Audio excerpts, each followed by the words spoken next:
Street culture. Street culture. Street culture.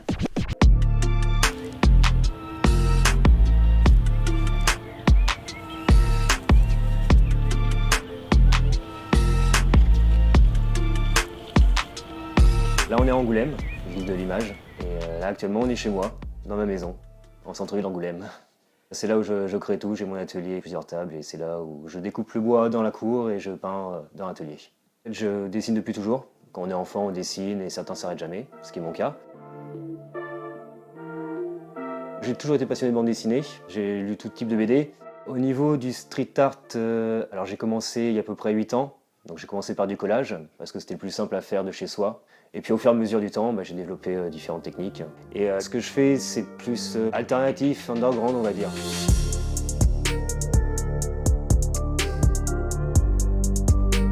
Ce style de visage, c'est quelque chose que j'ai trouvé assez rapidement par rapport à mes influences de bande dessinée, de choses comme ça.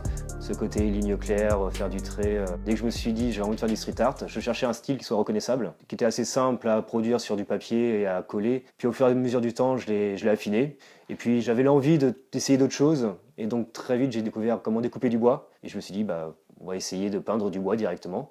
Donc je suis passé du papier à des plaques de bois, parce que je fais toujours du street art dans l'idée de respecter les lieux où je vais.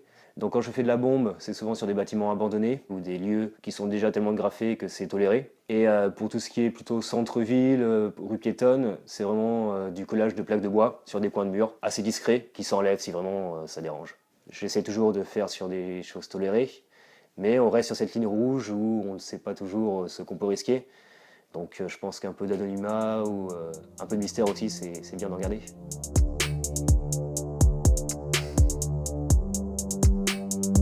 Donc pour moi, le street art, c'est vraiment pouvoir proposer mes créations gratuitement pour tous et que les gens, sur une promenade ou sur un coin de mur, puissent voir ce que je fais. Pourquoi je fais ça? Ce visage, c'est vraiment l'opposition entre le positif et le négatif.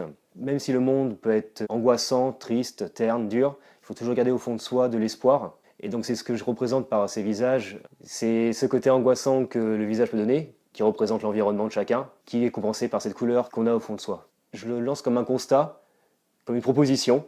Après, chacun en fait ce qu'il veut. Street culture.